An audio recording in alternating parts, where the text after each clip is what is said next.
Hashtag AI Tech News, July 16, 2026. Police car light Microsoft sales takeover, Apple Intelligence hits China, 20-month AI agent deadline, Amazon's reliability warning, Google's mega clean power play, OpenAI's internal pack rebellion, and GPT-Red's hacking superpowers, 7 stories that just shifted the entire AI landscape. Stick around to see which one changes everything. Microsoft is reportedly training salespeople to talk down OpenAI and Anthropic.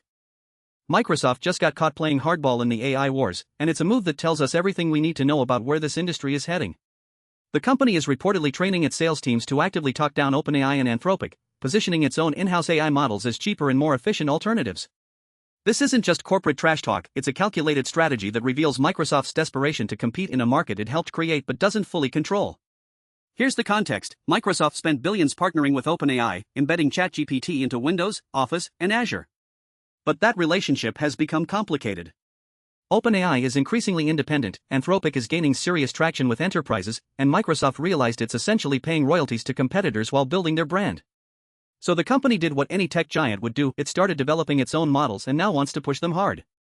The efficiency angle is smart because it speaks directly to what enterprises actually care about, cutting costs while maintaining capability.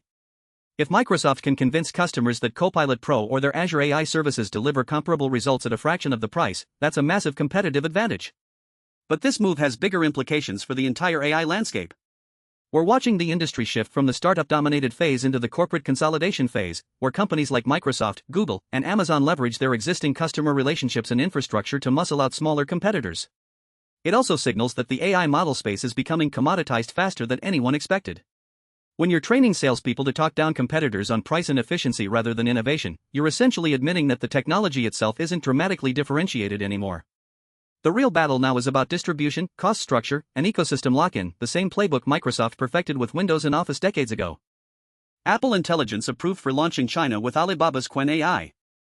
Apple just made a massive move that could reshape how AI works in the world's second largest economy, and honestly, this is bigger than most people realize. The company has officially gotten the green light to launch Apple Intelligence in China, but here's the catch, it's not using Apple's own AI models. Instead, it's partnering with Alibaba's Qwen AI to power the features.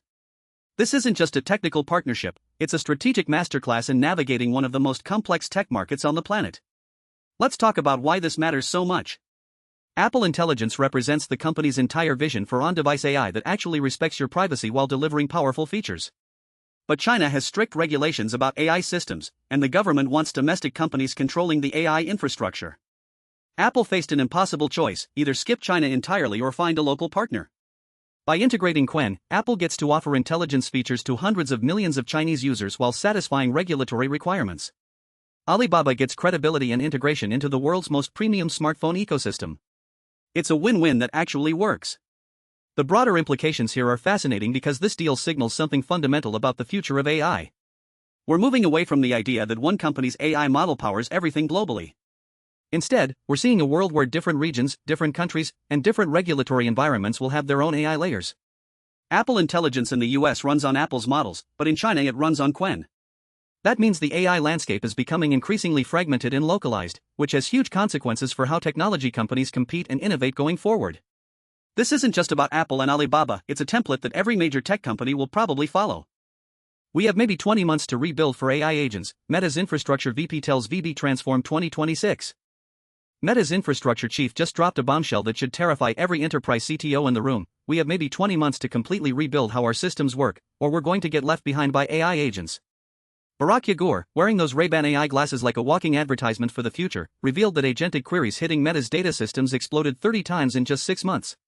That's not a gradual trend, that's a fundamental inversion of how technology actually works, and it's already breaking systems that were designed when humans, not machines, were the primary users. Here's what makes this genuinely alarming. Enterprise infrastructure has been built for decades around the assumption that a human sits at a keyboard, types a query, waits for results, and makes decisions. But AI agents don't work that way. They operate autonomously, making thousands of decisions per second, querying databases constantly, and adapting in real time. The infrastructure that handled millions of human requests per day is now choking on billions of agent interactions. It's like designing a highway for cars and suddenly discovering you need to handle airplane traffic instead. The 20-month window Yegur mentioned isn't arbitrary, it's the time frame before agentic AI becomes so prevalent that companies without proper infrastructure simply can't compete. We're talking about a complete reimagining of data centers, query optimization, security protocols, and system architecture. This isn't a software update, this is a fundamental rebuild of how enterprise technology operates at its core. And if Meta, with all its resources and expertise, is sounding this alarm, imagine what smaller companies are facing right now. Amazon AGI director says AI agent reliability, not capability, is blocking enterprise deployment at VB Transform 2026. There's a massive gap between what enterprises are testing and what they're actually using, and it's not what you think. 85% of companies are piloting AI agents right now, but only 5% have actually deployed them to production. That's a 17-to-1 ratio of experiments to real deployments, and it reveals something critical about where AI development actually stands in 2026. At a major industry conference this week, Amazon's AGI director Brian Silverthorne laid out exactly why this chasm exists, and his answer challenges everything we've been told about AI progress. The conventional wisdom says we need smarter models, better benchmarks, more capability. But Silverthorne, who leads multimodal agent training at Amazon after the company acquired his team at Adept AI, argues the real blocker is reliability. Not intelligence, reliability. He's broken this down into 4 distinct dimensions: consistency, robustness, predictability, and safety. Think about it from an enterprise perspective. A model that's brilliant 90% of the time is useless in production. If an AI agent handles your customer service, processes your invoices, or manages your supply chain, it needs to be dependable every single time. One catastrophic failure can cost millions and destroy trust instantly. This reframes the entire AI race. We've been obsessed with model size, reasoning ability, and benchmark scores, but enterprises don't care about any of that if the system fails unpredictably. The real engineering challenge isn't making AI smarter, it's making it trustworthy enough to bet your business on. That's a fundamentally different problem requiring different solutions: better monitoring, graceful degradation, human-in-the-loop systems, and rigorous testing frameworks that don't exist yet. This gap between pilot and production isn't a temporary growing pain. It's a signal that the next phase of AI development will be defined not by raw capability, but by the unglamorous work of making systems reliable enough for the real world. Google's biggest clean power project is 40 miles north of xAI's unpermitted gas power plant. #Google and xAI's power play, a tale of two energy futures. There's a striking contrast unfolding in Northern California that tells you everything you need to know about how differently tech giants are approaching the AI energy crisis. While Google is building what might be its most ambitious clean power infrastructure yet, a massive solar and battery storage project, just 40 miles away, Elon Musk's xAI is operating a gas power plant without the proper permits. This isn't just about two companies making different environmental choices. It's a window into the fundamental tension between sustainable growth and the raw computational hunger of modern artificial intelligence. The context here matters enormously. AI training and inference consume staggering amounts of electricity, and companies are in a desperate race to secure reliable power sources.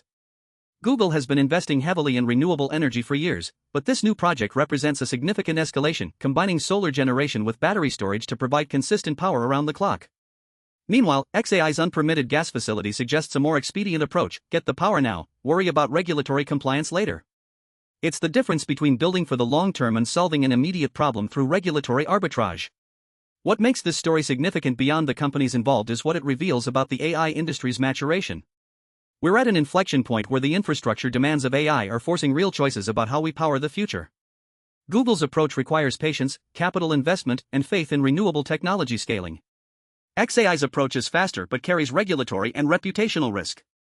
As AI becomes more central to computing, these decisions will determine whether the technology industry can actually deliver on its climate commitments or whether it'll keep taking shortcuts when pressure mounts. The answer might shape not just these two companies, but the entire sector's environmental trajectory. OpenAI staffers are funding a rival super PAC to take on their boss. #OpenAI's internal civil war just went political. There's a full-blown ideological battle happening inside one of the world's most powerful AI companies, and it's spilling into the political arena in ways we haven't seen before. OpenAI employees have just dumped over $215,000 into a super PAC specifically designed to oppose Leading the Future, a political group backed by Greg Brockman, OpenAI's president.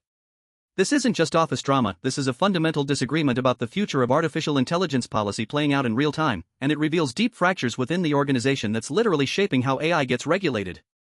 The context here matters enormously. Greg Brockman represents what you might call the move fast and innovate camp within AI development. His super PAC is presumably backing candidates and policies that favor lighter regulation and faster deployment of AI technology. The employees opposing him clearly believe that's reckless. They're willing to spend serious money to push back against his political vision, which tells you these aren't minor disagreements about quarterly earnings, these are existential debates about whether AI should be developed with more caution and oversight. This kind of internal rebellion at a major tech company is genuinely rare. What makes this significant beyond OpenAI's walls is what it signals about the entire AI industry. If the people actually building these systems at the highest levels don't trust their own leadership's judgment on safety and regulation, that's a massive red flag for policymakers and the public. It suggests the move fast philosophy isn't just controversial, it's controversial enough that insiders are willing to publicly oppose it.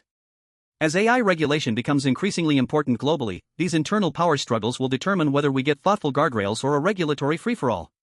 The fact that OpenAI's own employees are fighting this battle tells you everything you need to know about how contested this territory has become. Meet GPT-Red, an LLM super hacker OpenAI built to make its models safer. OpenAI just revealed something that sounds straight out of a cybersecurity thriller. They've built an AI specifically designed to hack their own AI systems. It's called GPT-Red, and it's essentially a digital adversary trained to find vulnerabilities in their models before bad actors do. The company just released GPT 5.6, their latest flagship model, and they're crediting GPT-Red with making it significantly more secure against cyber attacks. This isn't just a minor update, it represents a fundamental shift in how AI companies approach safety, and it's a big deal for the entire industry. Here's why this matters beyond the headlines. As AI models become more powerful and integrated into critical infrastructure, the stakes for security have never been higher. A compromised AI system could potentially be weaponized, manipulated to spread misinformation, or exploited to access sensitive data. OpenAI's approach is elegant. Instead of waiting for hackers to discover flaws, they're using an AI to systematically probe their own defenses. It's like hiring the world's best penetration tester, except this one never sleeps and can test millions of attack vectors simultaneously. This kind of red teaming automation could become industry standard because it's simply more effective than traditional security audits. But here's what keeps me up at night about this trend. If OpenAI has built GPT-Red, you can bet other AI labs are doing the same thing or will be soon. We're entering an era where AI systems are actively trying to outwit other AI systems, and the implications ripple far beyond corporate security. We're essentially creating an arms race where the defensive and offensive capabilities of AI are advancing in lockstep. The question isn't whether this makes AI safer in isolation, it probably does. The real question is what happens when these adversarial techniques inevitably leak, get reverse engineered, or fall into the wrong hands. We need serious conversations about AI security governance happening right now, not after the next major breach. Thanks for staying updated with Neural Brief. Hit subscribe and ring that bell so you never miss tomorrow's biggest AI breakthroughs. See you tomorrow.